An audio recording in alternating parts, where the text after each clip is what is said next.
Why do some men seem to change the moment they gain status, becoming more distant, more ambitious, or more invested in performing masculinity?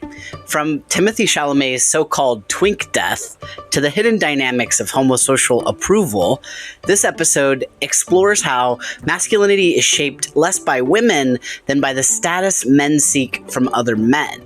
Along the way, we challenge the myth that testosterone simply fuels aggression, uncovering research suggesting it may also promote bonding, cooperation, and the possibility of a healthier masculinity.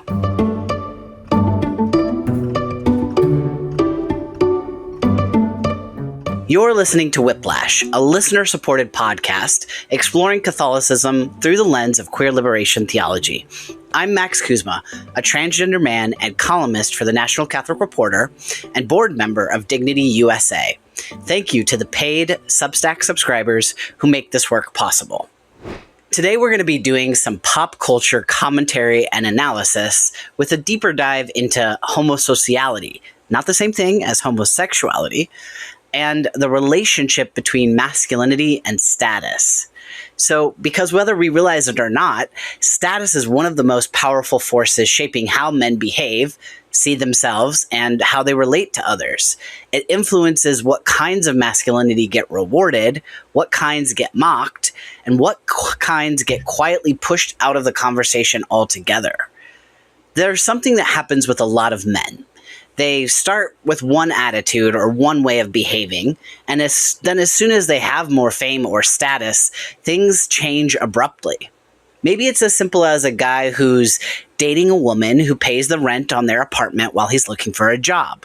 But once he gets that job and he starts having an income stream, his attitude towards her changes. He expects more, demands more, despite the fact that she was just supporting him. But we also see this with men like Timothée Chalamet, who started out as what you might describe as a kind of a darling of liberal cinema. He starred in an LGBTQ movie called Call Me By Your Name, and then he continued with roles that centered the female experience or vision, such as Little Woman, which was directed by a female director, Greta Gerwig. And then, eventually came Dune, this massive blockbuster, and it was a story about a messianic figure. But, even though this character in the story is, seems to be saving everybody, the author of the book that it was based on, Frank Herbert, meant it as a cautionary tale about how power is never neutral. But it seems to me in some ways that Chalamet is now embodying some of the energy of the wrong interpretation of that role, in the sense that he is now more externally, overtly laser focused on ambition and success in a more obvious way than we've seen from him before. When he was younger, he was very much like a Tom Holland. Like, he was funny and charming, a little bit self-deprecating in a way that was that made you like him. And he also had his long curls and kind of like, and then, the title of this and my reference to the Twink death part, like he was a twink. He was just, a slender, young, little kind of androgynous boy. So like when he was younger, I think it was very easy to kind of project a lot of things on him. And then now as he's gotten older, there's a few things that have come up. So he got a very severe buzz cut haircut for the final installment of Dune, which kind of really made the physical transformation complete, because he's also gotten much older. A lot of those roles were when he was in his early 20s, and now he's in his 30s, I believe. He was on the Graham Howard, I think it is, talk show from Britain, and actress Emma Thompson was on there with him, and she joked that, with his buzzed hair, that it was like a biblical Samson moment, which, again, some people are connecting to his twink death concept. Twink death itself is simply when a man grows out of his boyish or androgynous appearance and either bulks up or just begins to look older and more mature. When I was trying to understand why Timothée Chalamet has kind of had this fall from grace in the public eye, I do think that the twink death piece is central, but I think there's some other elements to consider too. So one, he's purposefully dating one of the Kardashians. And I put it that way because it just feels like that just doesn't feel like, again, what somebody who is a darling of liberal cinema would necessarily do. That's a very different, that signals something very different. That's a very different group of people to be involved in. Another are some recent comments that he made in a conversation with Matthew McConaughey. They played father and son in Christopher Nolan's film Interstellar. And in the conversation, Chalamet was talking about basically the death of the movie theater and wanting to make movies that people want to actually go see. Like, he referenced Barbie and Oppenheimer, I believe. And he kind of referred to dying art forms and referenced opera and ballet, which rightfully offended many people who work in and who love those art forms. I also think on that note, a very interesting aspect as well is that apparently he also actually comes from a family of generational ballerinas. I believe it was, I'm not sure if it was his great-grandparent and then his grandparent and then his mom and even his sister, I think. I think there are a lot of ballerinas in his family, so it's kind of extra weird that he singled that out as a aspect to kind of paint in this strange way. I mean, it's also possible that I read that someone said, he's kind of made references to that before. So it is possible that he just kind of spit it out and it came out awkwardly. But it's kind of like a little bit of all these things together. So a lot of people have just been feeling like, what happened with Timothée Chalamet? Like, he used to be, I think there was one tweet I read that was like, R.I.P. Timothée Chalamet, Timothée Chalamet would not recognize you. It was something like that. But so why do I bring all this up, and how is this related to what I want to talk about today? Well, I think what I really want to pull out here is a common issue that often happens with men, which is the way that their behavior changes when their status changes, when they gain status. So in order to talk about this, we need to start by unpacking spending a little bit of time unpacking status and what status is. So to begin with, status is intimately entangled with social justice and questions of equality. But it's not just about the power that comes from wealth.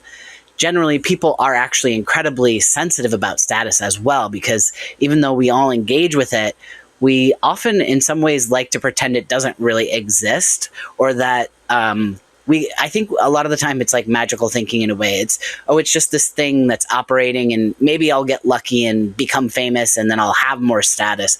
But it's not interacted with in a concrete or real way, because acknowledging it would mean we have to reckon with the incredibly serious consequences that result from decisions people make as they interact with status. So the sociologist Mark Weber outlined 3 aspects of stratification in society: class, status, and power.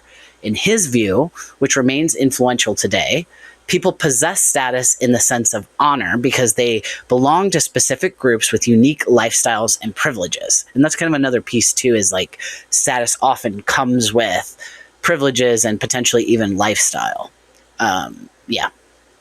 Modern sociologists,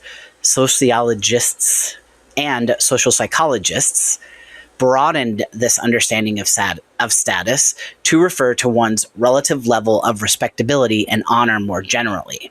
Some writers have also referred to a socially valued role or category a person occupies as a status, for example, gender, social class, ethnicity, having a criminal conviction, having a mental illness, etc. As social network analysts, Stanley Wasserman and Catherine Foss Stanley cautioned, quote, "There is considerable disagreement among social scientists about the definitions of the related concepts of social position, social status, and social role." They note that while many scholars differentiate those terms, they can define those terms in a way that clashes with the definitions of another scholar. For example, they state that Ralph Linton uses the term status in a way that is identical to their use of the term position.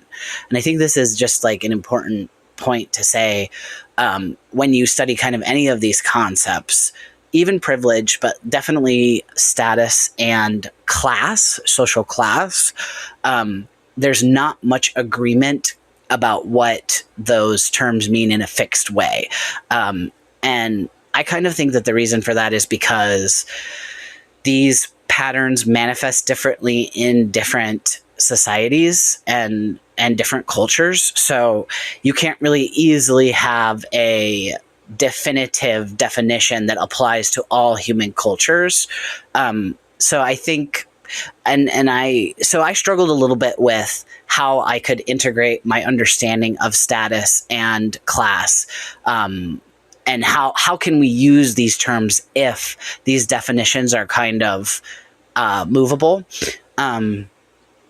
And I think that the answer is you have to look at the material consequences, which is kind of what I referred to earlier. So I guess it matters less that we're able to say there's always going to be these three classes, upper, middle, and lower class. And it matters more that we can talk about, okay, what is happening within the relationship between different levels of class and how are people being treated. Like that's the whole point. That's the whole key, in my opinion. I think that's why it's relevant, and it ties into kind of all these other things that I like to talk about and have shared on the podcast before about, liberation theology for sure, which is focused on the treatment of the people who are the poorest and are the most marginalized, and how do we actually have a theology that centers and cares for those people in the direct example of Jesus, who wasn't spending a lot of the time in the temple. And in fact, when he was in the temple, it wasn't always positive. He was out on the margins, on the edges with the people. So yeah, I think that's a little bit about why it's important. But to say a little bit more about status, it is the relative level of social value a person is considered to possess. That word relative, I think, is another reason why this topic is, again, not very rigid. So again, we have to think about status in a flexible way. So such social value includes respect, honor, assumed competence, and deference. So a lot of the time, someone may be assumed to be more competent simply because of what social status they have. And sometimes that, again, intersects with class. So on the one hand, social scientists view status as a, quote, reward for group members who treat others well and take initiative. This is one explanation for its apparent cross-cultural universality. People with higher status experience a litany of benefits, such as greater health, admiration, resources, influence, and freedom. Conversely, those with lower status experience poorer outcomes across all of those metrics. Importantly, status is based in widely shared beliefs about who members of a society judge as more competent or moral. While such beliefs can stem from an impressive performance or success, they can also arise from possessing characteristics that a society has deemed meaningful, such as a person's race or occupation. In this way, status reflects how a society judges a person's relative social worth and merit, however accurate or inaccurate that judgment may be. Because societies use status to allocate resources, leadership positions, and other forms of power, status can make unequal distributions of resources and power appear natural and fair, supporting systems of social stratification. I think that part about how it can make those unequal distributions appear natural and fair is also really key.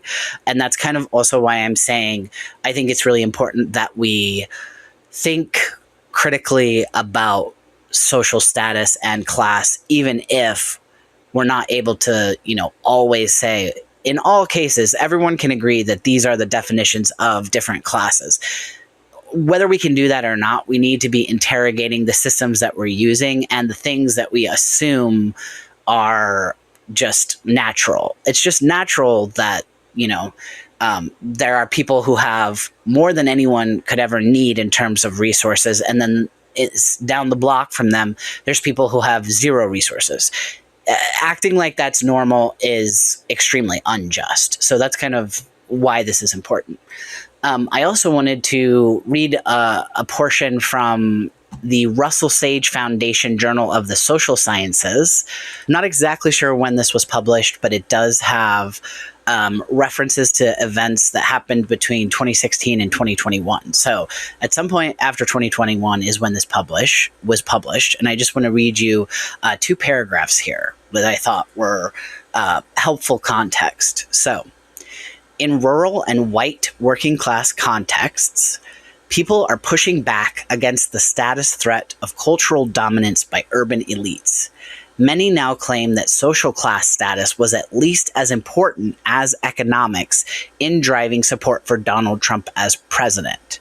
And they cite research from 2016 and 2017 there, and 2018. They cite a number of scholars there. I can put the information about these sources that I'm referencing in the show notes so you can check out the study yourself. Continuing. In the racial reckoning that followed the murder of George Floyd, companies and organizations rushed to claim allyship status by pledging to support Black businesses.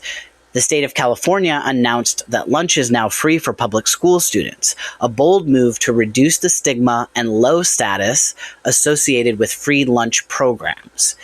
And then there's the example of American Meghan Markle, who captured worldwide attention when she married Prince Harry, joining the British royal family and struggling with a change in status. Of course, in all these examples, social media played a powerful yet still uncharted role in status making, enhancing the status of some and challenging the status of others, often overnight. We approach status not as an entity that is obvious that some groups and people have and others do not, but, and this is critical, as an ongoing set of processes that have often been too invisible for too long, and that may be both more complex and consequential than we realize. We show here that status deserves much more attention and recognition. One might say more status. They were real ones for that. That was funny. For the way it holds social worlds together, but sometimes rearranges them, and especially for its role in inequality. So there's a lot of really interesting, really good research on this subject. Another good resource would be the book called Status. Why is it everywhere? Why does it matter? And it was written by Cecilia Ridgway, who is the Lucy Stern Professor of Social Sciences Emerita in the Sociology Department at Stanford University. She argues that status, which is often dismissed as vanity, is best understood as a cultural framework for organizing and managing social relations. She argues that status beliefs greatly enhance higher status groups' ability to maintain their advantages in resources and accesses to positions of power, and make lower status groups less likely to challenge the status quo. So again, it's kind of like this invisible structure that is actively influencing people's behavior to the degree that there are justice issues at stake. So that's kind of like the stakes of why status itself is important to think about and to consider. I wanted to share something that I thought was really interesting. So since we're talking about status, we can also talk about performance, because as mentioned in some of that above stuff, status can come from many different areas. And one of those areas is actually performance, explicitly or specifically gender performance in this context that we're talking about today. So I wanted to share something. So there's this menswear writer called Derek Guy, who has bylines at the New York Times, the Financial Times, Political, Bloomberg, Esquire, and Mr. Porter, who recently shared a post on social media talking about the actual podcast film sets of 2 Catholic right-wing media personalities, Michael Knowles and Matt Walsh. So about the Knowles set, he wrote, "Fascinated by the gender performance here. The cigars and crystal barware with Japanese whiskey, the black dress shirt, the tight suit with two-toned double monks, French cufflinks, and tie bar, the Arnie Jacobson egg chair teamed with leather couches, and a studio backdrop featuring a Lambo, the car, inexplicably inside the room with them. A 12-year-old's idea of masculinity. And also, if you're getting roasted by the menswear guy on social media, you've messed up. About Walsh's set, he wrote in a follow-up post, and whereas they crammed Noel's set with a bunch of urban masculinity cliches, they made Walsh's set the rustic counterpart. So instead of, quote, Batman aesthetics, he has the mounted fish above the glowing stone fireplace and the canoe-shaped shelf with the tiny old books. The performances are so farcical and over the top, I don't know how anyone working on or watching these productions don't feel like their intelligence is being insulted. Oh, man. He's just too good. You should definitely follow him. When I was a little baby gay, baby queer person, baby trans, I was very interested in menswear because, clothing was the one thing that was accessible in my world, even though, I definitely got some looks for being a bow tie wearing, AFAB person, assigned female at birth. So, in the eyes of the world, I was a woman then, but in my actual reality, I was always a man. But everyone was seeing me that way, so they were like, "What's going on with this person?" At Franciscan University, where all the girls are wearing the t-shirt and jean skirt combo. I've really never understood the jean skirt thing. I'm having so much trouble saying it even because it's like, why would you want to be in a straight jacket? I thought the whole point of a skirt was that it's loose fabric. So you're not, confined. But if it's made out of jean fabric, you're not going to be able to move very much. So all this conversation brings us to the topic of homosociality, because this is kind of a little bit what he's alluding to, or what he brings up in these examples, all these signals of masculinity of the gender performance. It's not exactly for women, right? It's a signal to other men. And that brings us to homosociality. So, homosociality, as discussed by Miriam Imara in a Medium article from June 2025, is a concept that was first coined in 1976 by John Lippmann Blumen in Toward a Homosocial Theory of Sex Roles, an explanation of the sex segregation of social institutions, and later in 1985 by Eve Kofsky-Sedgwick in her work Between Men, English Literature and Male Homosocial Desire. So homosociality, again, not the same thing as homosexuality, refers to the same-sex social bonds that are non-sexual in nature, especially those between men. These relationships are often emotionally intense and can play a significant role in maintaining social structures of power, exclusion, and identity reinforcement, particularly within patriarchal systems. Eve Sedgwick coined the term in her work, exploring how male relationships, friendships, rivalry, alliances, are structured through and around women, never with, often using women as intermediaries, status symbols in and of themselves, and supporting actresses around a male story. Lippmann Blumen describes how same-sex interpersonal connections between men contribute to systematic discrimination and exclusion of women, particularly in male-dominated fields. So how does this play out in real life? The best example would be the workplace and the boys' club, the good old boys, right? A lot of it is promoting each other's ideas. It's always, as Michael said, as John said, but rarely is it as Janet said. There's insider information, often shared in all-male settings, late after-work meetings, informally between buddies. Becoming buddies, giving each other a heads up and supporting each other's progress, happens by bonding in some emotional way. Men don't bother bonding in that way with women because the recognition that counts for that kind of bonding doesn't come from women.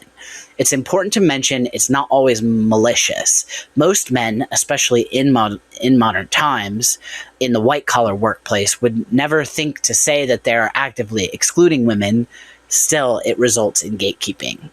Homosocial loyalty becomes more powerful than romantic intimacy, which is really important, especially if emotional expression was always routed through male bonding.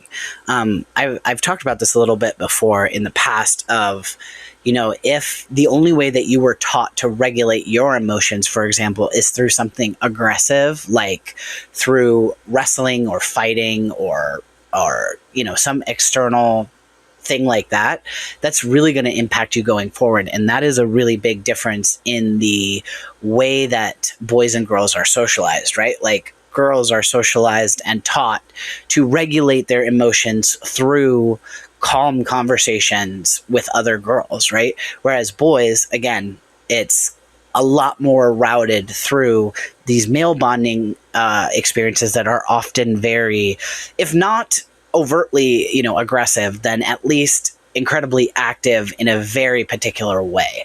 There's not much sitting and talking about feelings in the same way at all in terms of the socialization.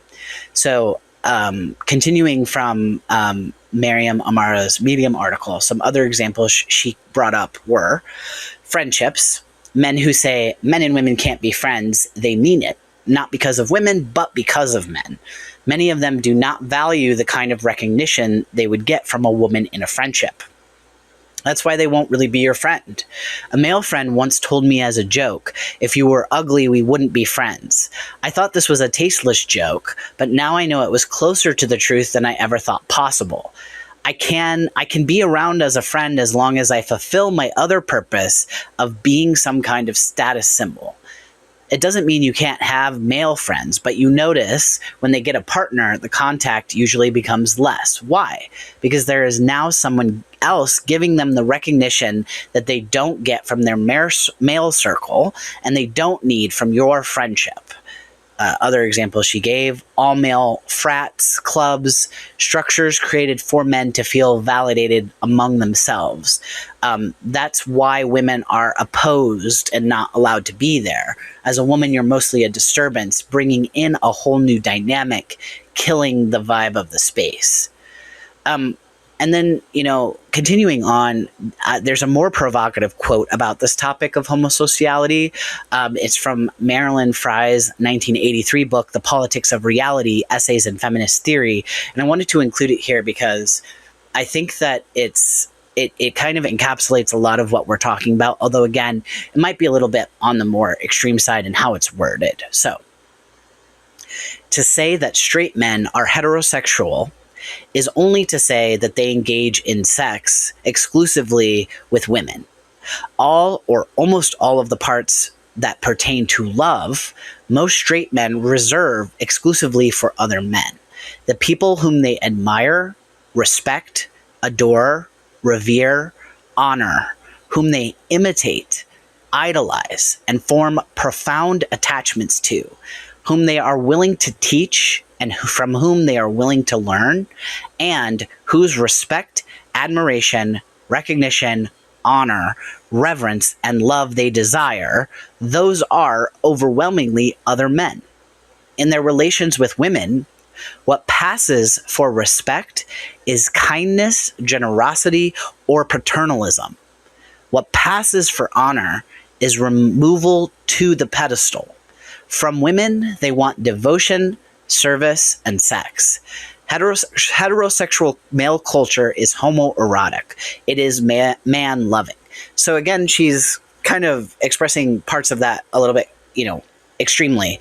But I really think the part in the middle where she's listing how men feel about other men in this way, I think it's all accurate. I think all this stuff about admiration and respect, very true. Whom they want to imitate and idolize and form profound attachments with, very true. And especially this part, whom they are willing to teach and from whom they are willing to learn. So as a transgender man who has been on the journey of transition for about six years now, and also as an older person, I've had a lot of experience living life both ways, right? So I have been in the professional world treated as a woman, and that part about whom they are willing to teach and from whom they are willing to learn is spot on.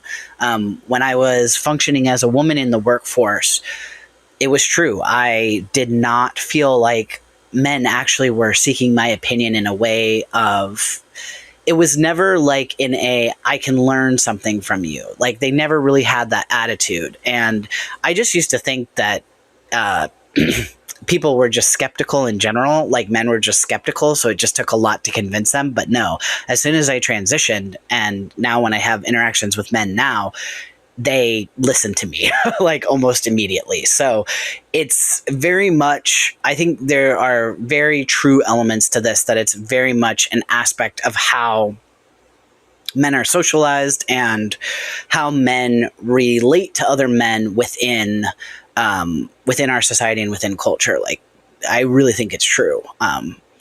And so obviously, this discussion about homosociality and the way that men relate to or participate in status becomes especially interesting when you think about the experiences and perspectives of transgender men, as I kind of just alluded to. I've briefly spoken in the past about my own experiences with masculinity. Growing up, I was actually kind of taught essentially misandrist views. So misandry is the flip side of misogyny. So more so like hatred of men.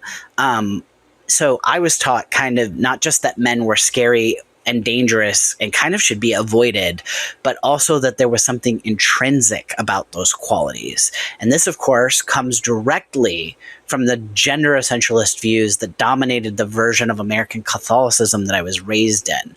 So as a reminder, gender essentialism is the belief that men and women have innate, unchangeable, and opposing biological natures that determine their behavior, skills, and preferences. Gender essentialism is kind of where you get the idea of like the woman in the kitchen, essentially, and the man, he's got to be out there chopping wood or something. Like, that's really what it is. It's a very narrow, we don't have space for modern men and women in this category. Those people would probably be viewed as misguided and definitely would not have the same level of status in a gender essentialist group as people who are performing traditional gender roles, traditional binary gender roles in that way. Within Catholicism, a great example of this type of thinking can be seen in the Theology of the Body lectures given by Pope John Paul II. As I've said before about this topic, it was a very beautiful idea, and he wrote it and said it so beautifully, but completely out of step with reality. Plenty of cisgender people, so not transgender people, but cisgender people, contradict this teaching, as there are domestic men and career-driven women. Period. Like, that's just true. There are men who prefer to stay home and take care of kids, and there are women who prefer to be out in the workforce.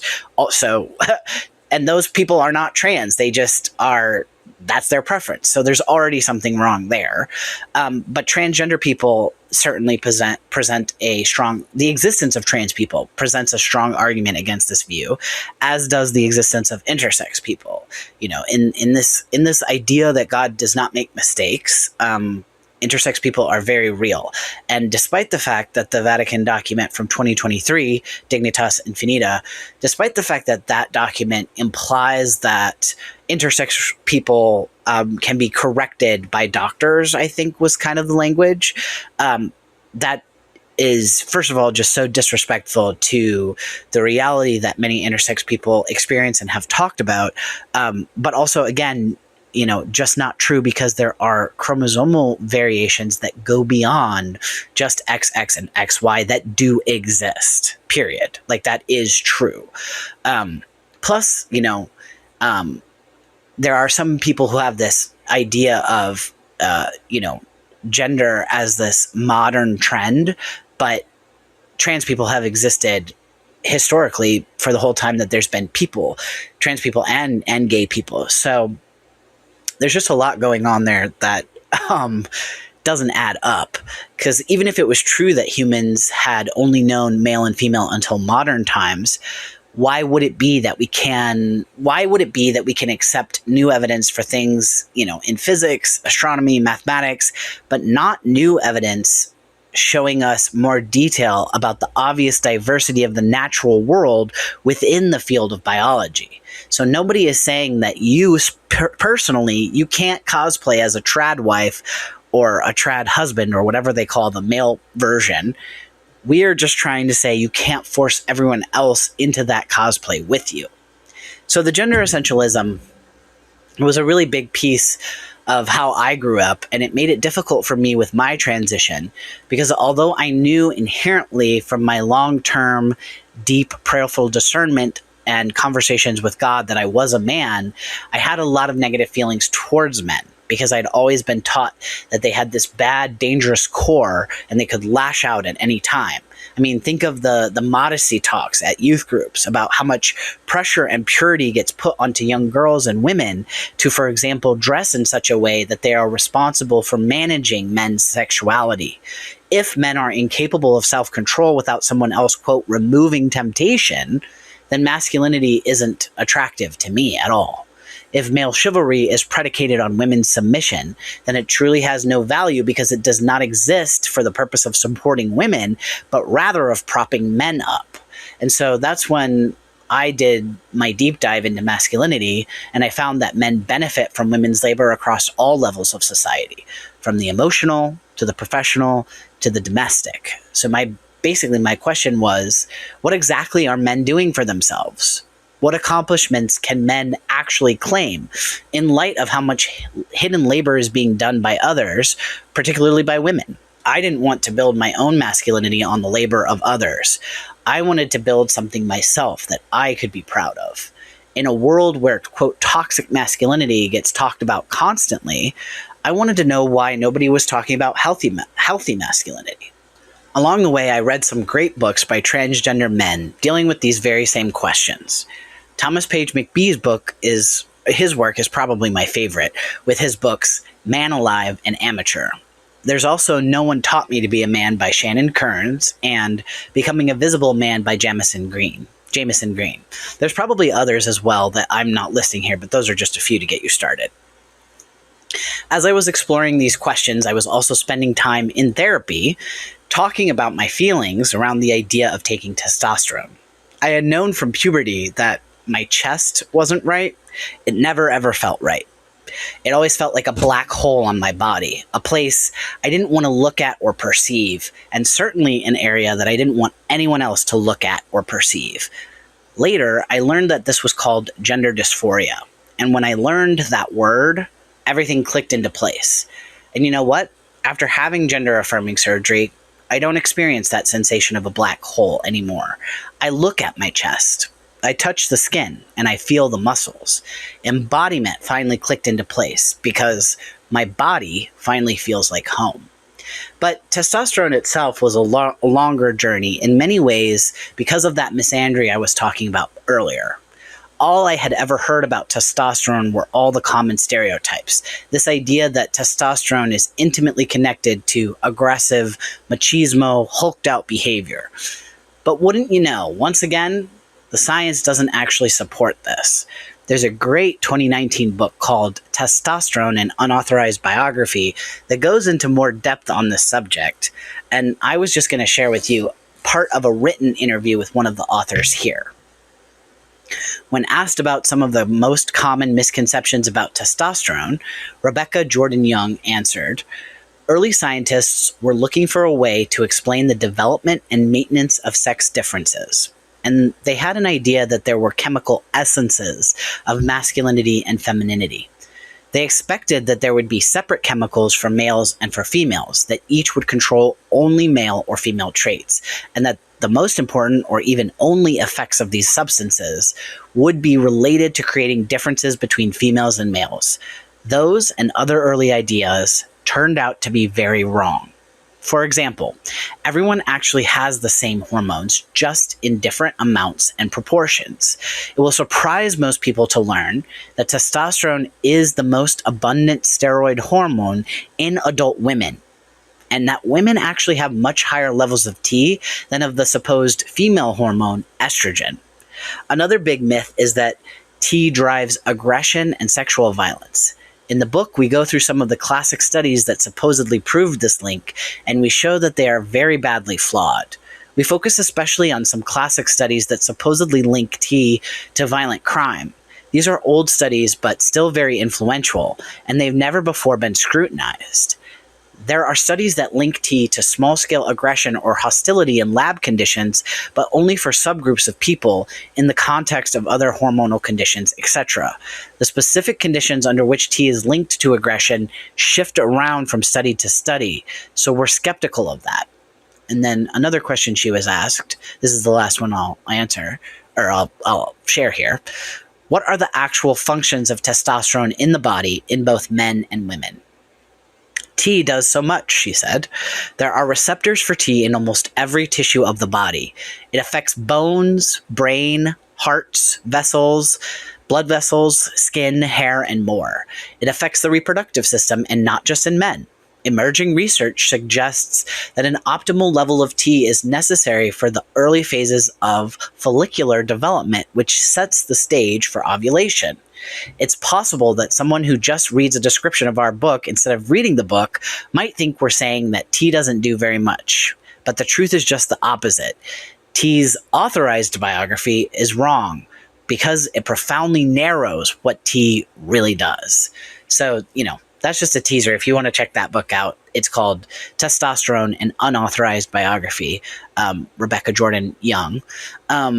And so, with all of this in mind, I actually did, in fact, decide to give testosterone a chance. Spoiler alert, you can probably tell from my beard and my voice. My therapist actually pointed out to me, she was extremely supportive and never pushed me in any direction. She always told me that the direction that we were to go would be decided by me, that she was there to be a springboard and to basically mirror back to me what I was saying. So, but, through this process, she actually pointed out that I could actually simply do a trial. I didn't have to fully commit to staying on T if the experience proved negative. So I did that trial because I knew that gender dysphoria was causing a lot of secondary symptoms in my life, like anxiety and depression. I thought at least I could maybe get some relief from that. I was wrong. It was not just relief. It was the opposite of dysphoria. It was euphoria. And when we talk about gender euphoria, we're not talking about this idea of a temporary high type of state. The word euphoria, when used by itself, does mean a feeling or state of intense excitement and happiness. So, clearly that's not going to be a state that people stay in. That's not something sustained because nobody can just always be happy. But gender dysphoria can include those moments of intense happiness, like the first times that people use the right name or pronouns for you or other milestones that you go through. But as you get older and you have the comfort of finally living this embodied life, gender euphoria becomes that reality. Gender euphoria becomes the stability of knowing that things are finally correct, that you don't have to live with that anxiety, depression, and dysphoria anymore. So gender euphoria is what I experience now, a relief that I am properly embodied in the world and that people respond to me as the person that I am. And so, as this feeling of coming home to this male body accompanied both my spiritual journey of discovering a more expansive Catholicism that exists beyond American culture wars and actually makes room for queer people and liberation theology, I was also still on this journey to figure out how I would define healthy masculinity.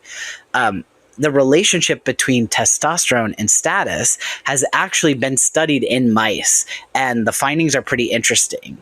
So there was a 2022 study called Testosterone Pulses Paired with a Location Induce a Place Preference to the Nest of a Monogamous Mouse Under Field Conditions, done by Radmila Petrick, Martina Calculus Rupel, and Catherine A. Marler. I'm probably butchering all these names, but again, there will be notes where you can find more info on this stuff, and I do apologize if I messed it up.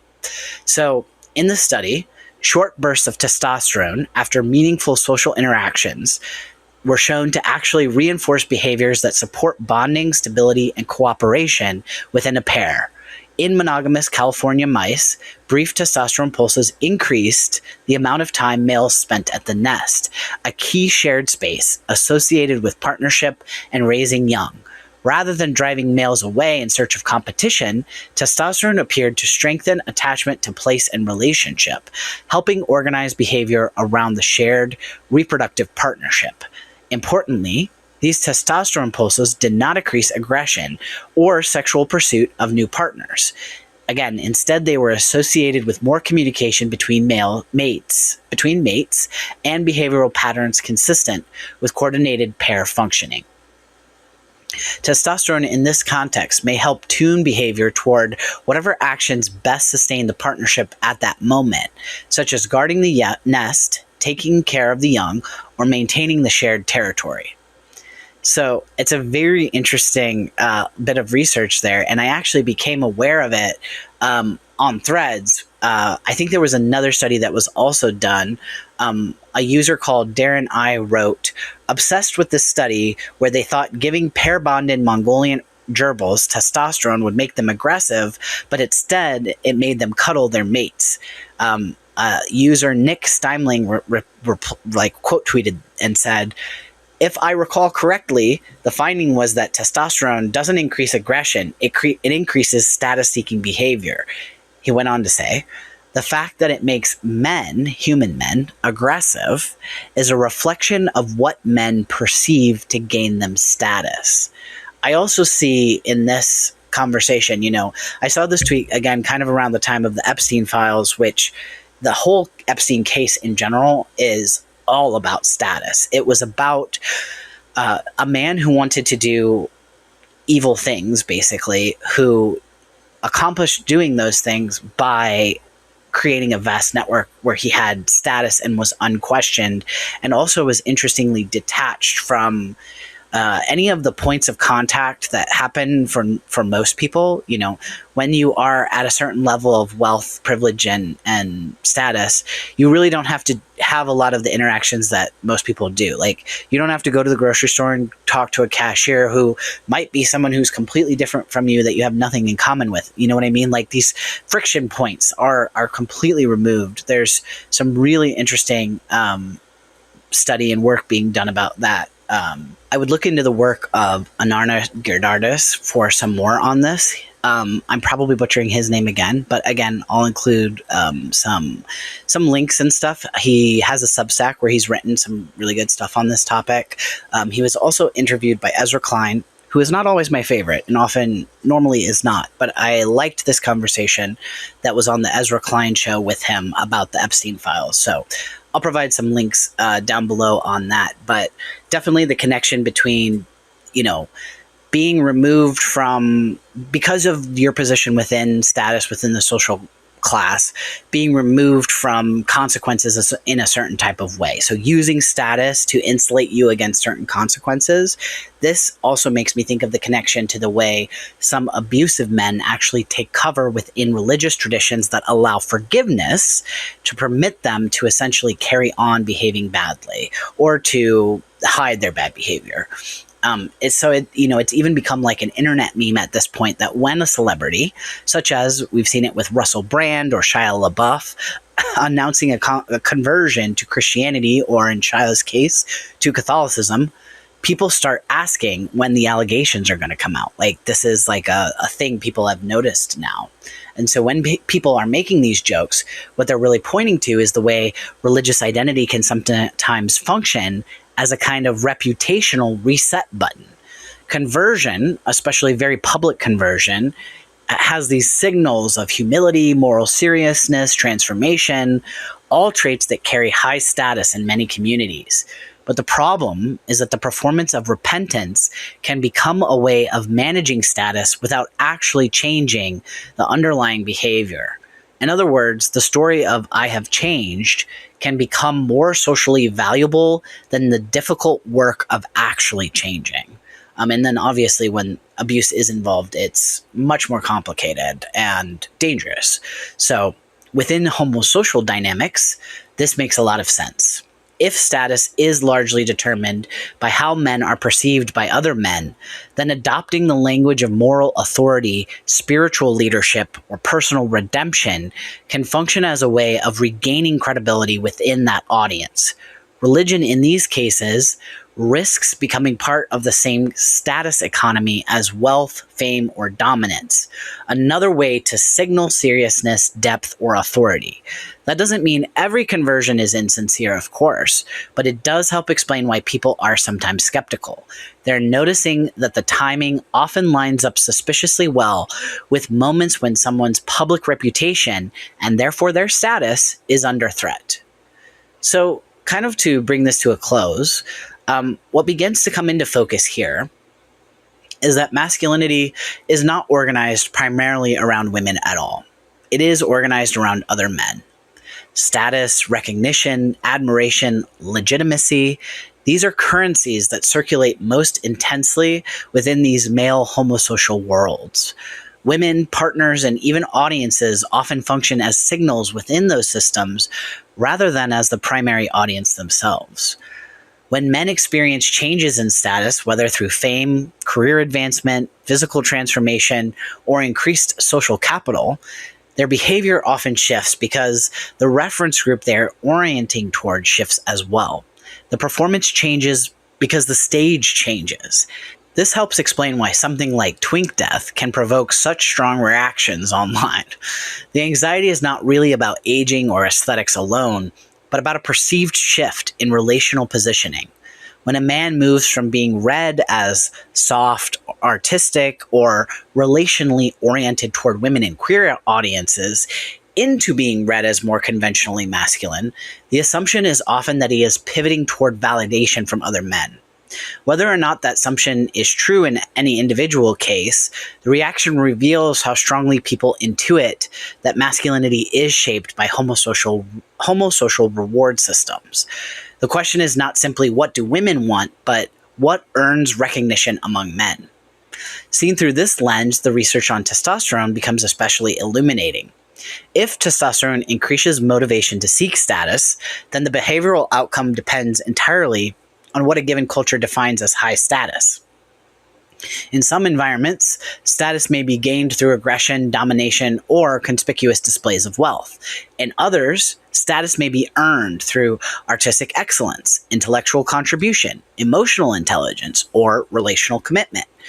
We could have a culture like that because we are the ones who make culture. Hormones are not destiny.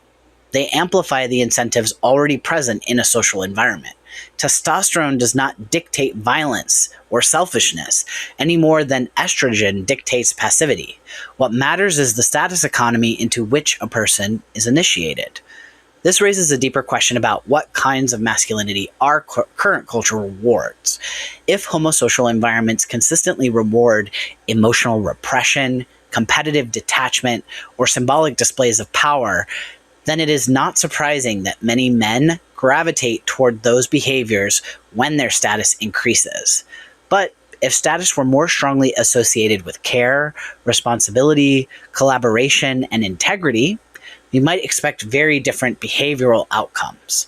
The problem is not simply individual men making individual choices, it is the structure of recognition itself. From a trans perspective, this becomes particularly visible because transition often involves consciously examining the scripts that many cisgender people inherit without reflection. Rather than simply stepping into masculinity as a pre-existing social role, many trans men must decide which elements of masculinity they want to adopt and which they want to reject. That process can make visible the degree to which masculinity is constructed through relationships of recognition rather than biology alone. It also opens the possibility that masculinity can be built intentionally around values other than dominance. So when we look at figures like Timothée Chalamet, or when we observe shifts in men's behavior as their status changes, the most productive question may not be whether masculinity is becoming better or worse, but which audiences are being centered and which forms of recognition are being pursued. Masculinity is not a fixed essence, but often a feedback loop. It is shaped by what is admired, what is rewarded, and what is taken seriously. If testosterone can reinforce pair bonding in mice, perhaps the deeper takeaway is that the biological capacity for relational investment has always been there. The question is whether our cultural scripts allow men to treat care, loyalty, and mutual flourishing as status-enhancing behaviors rather than status-threatening ones. A healthier masculinity would not require men to abandon ambition or achievement, but to understand those pursuits as embedded within networks of responsibility to others. Ultimately, this is really a conversation about what kind of world we are collectively building.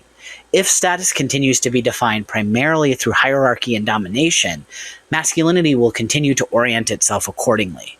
But if recognition begins to attach more strongly to empathy, creativity, stability, and care, then masculinity itself may begin to reorganize around those values. The science suggests that men are not biologically locked onto one path. The direction masculinity takes depends on what values we choose to honor.